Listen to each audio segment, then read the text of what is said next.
Bonjour à tous, j'espère que vous allez bien. Je voulais vous faire une autre vidéo, un petit peu un retour d'expérience avec un peu de recul sur l'expérience flamme jumelle. Déjà, j'espère que vous allez bien en fait, que pour les personnes qui étaient en souffrance, que vous avez pu trouver un équilibre en vous, que vous avez réussi à avancer sur je dirais votre chemin, en tout cas sur votre bien-être, et que vous avez réussi un petit peu à canaliser tout cet émotionnel, cette déferlante émotionnelle qui vous a forcément traversé et certainement à des moments dévasté. Je voulais partager avec vous un petit retour, faire le point un petit peu sur ce qui pouvait sur ce qu'il en était aujourd'hui, en tout cas de ma propre expérience. Donc pour faire juste un petit reset, je suis donc dans ce parcours depuis 2015. Donc j'ai découvert en fait, je dirais l'existence en tout cas de ce cheminement par des synchronicités, par un signe, donc en tout cas un symbole qui un jour a apparu sur mon dos, très peu de temps après mes premiers contacts en fait avec mon autre. Euh, alors excusez-moi pour le bruit, mais en fait il y a un chien qui crie, je sais pas. Dans tous les cas, en fait, voilà, en 2015, je m'aperçois, en tout cas, je découvre que ben, je suis en fait dans un parcours de flamme jumelle. Alors je connaissais absolument pas l'existence de tout cela, bien que j'ai toujours reçu, en fait, j'ai reçu un enseignement, en tout cas ésotérique, je dirais presque familial, hein. Oui, c'est même ça. Donc avec une ouverture de base, déjà depuis l'enfance, en tout cas, entre guillemets, à un univers, si je puis dire, un univers parallèle, enfin en tout cas un système énergétique qui nous entoure, qui n'est pas forcément visible tout de suite, hein, si on ne le souhaite pas le percevoir dans tous les cas. Je n'avais en tout cas pas connaissance de ce processus et de ce qui pouvait en advenir. Donc par rapport à justement à ce signe en fait qui est apparu sur mon dos en l'occurrence, euh, c'était très clairement en fait le signe d'Hathor. Donc c'était un cercle avec une demi-lune. Donc on pouvait, enfin, je dirais assimiler ça euh, au cycle lunaire ou en tout cas aux cornes d'Hathor avec le disque solaire. Enfin dans tous les cas, tout simplement en cherchant la signification de ces symboles, en fait, je suis tombée sur un texte qui faisait référence au culte d'Isis, Osiris et Hathor et d'autres branches plutôt hindouistes. À l'époque, il y avait très peu de choses en fait. Il y avait rien enfin pas grand chose sur YouTube. Il y avait vraiment très peu de choses. C'était d'ailleurs sur un blog. J'avais rien trouvé sur YouTube. Et d'un seul coup, ça a été la grosse révélation. Et au fur et à mesure, bah, finalement, que mon parcours a avancé, bah, j'ai vu apparaître sur la toile bah, plein de choses et plein de personnes finalement vivant aussi cette situation. Et notamment à l'époque, les travaux menés par Florent Marchand.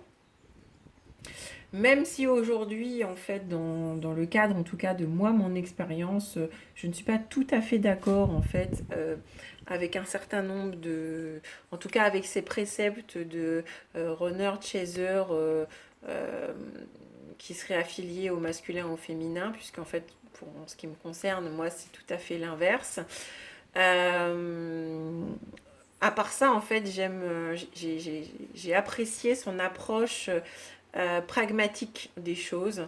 Même si lorsque j'ai découvert ces travaux, ça me paraissait tellement violent en fait, qu'à l'époque j'avais vraiment survolé l'ensemble de ces modules parce que bah, j'étais encore dans ma période finalement complètement lune de miel, je dirais, et que j'étais pour moi des années-lumière de ce qui allait advenir.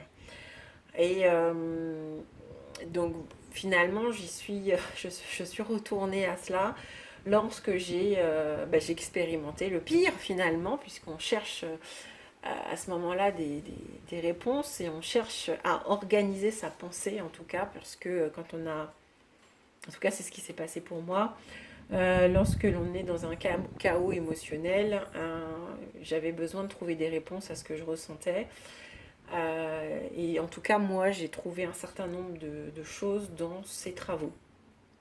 Donc, du coup, j'ai réécouté l'ensemble de son approche dans son intégralité, voire plusieurs fois pour certaines vidéos, avec à chaque fois un degré de compréhension nouveau, parce que au fur et à mesure que l'on chemine, ben, au final, en expérimentant, finalement, on a une meilleure compréhension de ce qui se passe. Donc effectivement, aujourd'hui, j'ai traversé en fait ma nuit noire de l'âme, mais correctement. Ça a duré plusieurs mois. Euh, Ça a été extrêmement inconfortable, extrêmement dérangeant, extrêmement bouleversant, puisqu'il y a des choses qui se passent professionnellement, où vous lâchez tout, où vous êtes complètement en train de remettre en question toute votre vie. Et en fait, ça a un impact sur tout, parce que voilà, plus rien n'a de sens finalement, et en fait, on se prend un certain nombre de choses au visage. Voilà, ça relève du burn-out, ça relève de plein de choses et de la prise de conscience de tout ce qui nous entoure. Donc, après avoir traversé tout cela, donc bien sûr en situation de séparation avec tous les hauts et les bas de ce que ça engendre, on a à un moment donné un retour au calme. Et ce retour au calme, il se fait quand on est dans un espèce de lâcher prise finalement, où finalement on a complètement, on lâche les rênes en fait. Je pourrais pas utiliser un autre terme que celui-ci. On lâche complètement les rênes et puis on se laisse faire par la vie en quelque part. Et en tout cas, c'est ce qui s'est passé pour moi.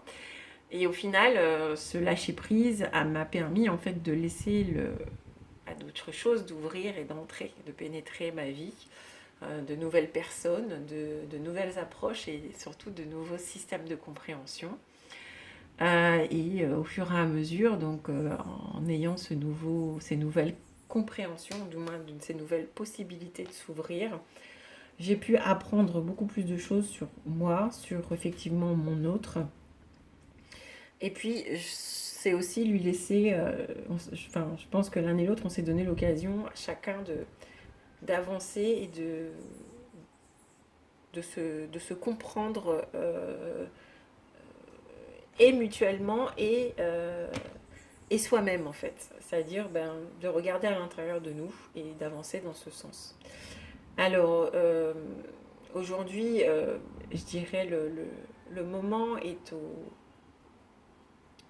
forcément à l'apaisement, au contact, je dirais, régulier, léger, sans se forcer. On sent les sentiments, on sent le lien, on sent tout ça. Mais il n'y a plus d'amertume en fait. Alors, il n'y a plus d'amertume. Il peut y en avoir de temps. Je ne peux même pas dire qu'il peut y en avoir de temps en temps. C'est plutôt des petits scories finalement qui remontent, mais qui sont très rapidement dissous en vérité. Parce qu'il n'y a plus rien d'inconfortable, aussi profondément inconfortable que ce que ça pouvait être. Là aujourd'hui, l'inconfort ce serait plus sur le personnel, sur sa réalisation personnelle, entre guillemets. Euh, sur cette notion de regarder, de continuer à regarder en soi et d'avancer tout simplement, de continuer à avancer euh, avec pas par survivance comme on a pu le faire à des moments, ou comme en tout cas moi j'ai pu le faire, mais vraiment plutôt d'avancer dans sa réalisation sereine. Vous voyez, où finalement les problèmes ne sont plus des problèmes, mais simplement en fait des opportunités de rebondir et de faire autre chose.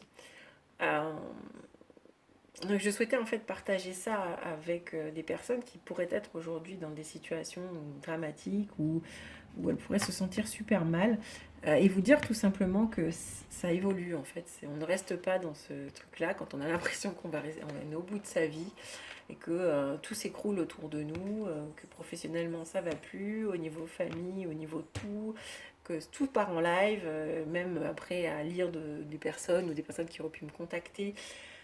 Euh, je peux vous dire et vous assurer que ça change, que les choses changent dans la mesure où on lâche un petit peu on lâche la bride et on, on décide de lâcher les rênes et d'arrêter d'essayer de contrôler, d'aller à gauche et d'aller à droite, mais très simplement de se laisser porter, d'accepter les décisions des autres et de ne plus vouloir ramer dans le sens contraire du courant, mais tout simplement en fait de se laisser porter par le flux.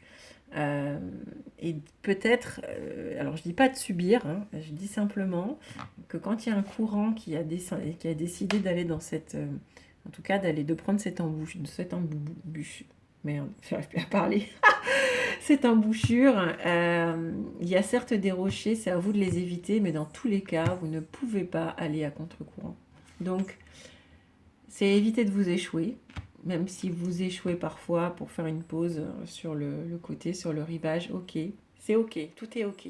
C'est le moment qui vous est demandé peut-être, dont vous avez besoin pour pouvoir vous poser. Mais c'est de votre responsabilité en fait de savoir, vous dire, bon bah ok, à ce moment-là, à cette étape-là, je fais une pause. Là ici, je contourne le rocher qui s'oppose, ou bien, ah, si j'avais fait différemment, je ne l'aurais peut-être pas pris en pleine face. C'est simplement en fait se dire, bon, voilà, on n'a pas le choix de toutes les façons que d'aller dans le sens du flux, mais on a la possibilité d'apprendre à piloter correctement et je dirais, de ménager sa monture. En tout cas, ça c'est ma vision aujourd'hui et de la situation avec le recul. Parce que ça devient beaucoup plus confortable, du coup on est moins stressé, du coup on se met moins de pression, du coup on s'ouvre à d'autres possibilités. Certes, la vie ne se montre pas toujours tel un idéal autre, mais c'est peut-être se dire, bon, que c'est l'idéal à ce moment-là, que peut-être qu'on se projetait autre chose, certes, mais disons peut-être de se questionner, de se dire, bon, bah voilà, il m'arrive ça, bah, quelle possibilité j'ai à pouvoir le transformer. Donc c'est peut-être interroger peut-être plus la vie, l'univers, vos guides, enfin qu'importe en fonction de vos croyances, mais dans tous les cas, de vous interroger en vous donnant la possibilité aujourd'hui de vous ouvrir à des solutions en fonction de ce qui se présente à vous. Voilà, en fait, aujourd'hui, sachez que tout ne reste pas figé. Faites confiance à votre guidance, à votre vie, à ce qui vous est proposé. Les solutions arrivent par elles-mêmes souvent lorsque je dirais, on a plus le nez collé à ces problématiques, mais tout simplement on ouvre un petit peu son champ visuel. Lorsque l'on a décidé aussi d'arrêter de s'asphyxier avec l'autre, avec cette relation, avec à vouloir que l'autre fasse comme on a envie, ainsi de suite, simplement peut-être apprendre à respirer et à ouvrir et à accueillir un nouveau souffle et à prendre, je dirais, conscience de sa pleine respiration, de sa pleine capacité pulmonaire. J'essaie de faire, en fait, de transposer ça de manière imagée, mais l'idée, c'est de... Mon Dieu, apprenez à respirer à plein poumon, en fait, sans l'autre, sans personne, juste avec vous, en fait. De prendre conscience de qui vous êtes et de vous donner l'opportunité de vous ouvrir à quelque chose. Ça peut être de nouvelles relations, ça peut être... de nouvelles opportunités, mais dans tous les cas, lâchez prise. Sachez une chose, parce que c'est quelque chose que j'ai pu retrouver aussi bien dans mes guidances que même pour moi-même. Les personnes qui vous sont, et les situations aussi qui vous sont proposées dans ce parcours, ce ne sont que des apprentissages. D'accord?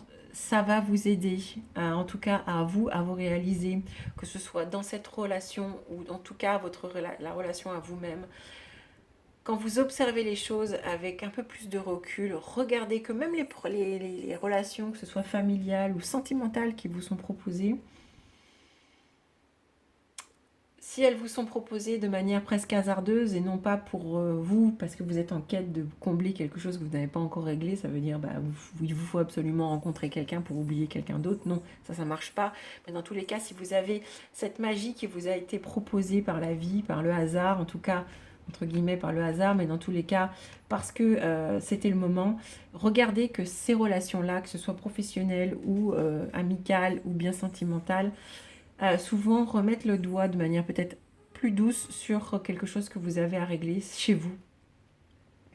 Et jouissez de ces relations-là pour pouvoir avancer pour vous-même. D'accord? Parce qu'elles vous révèlent.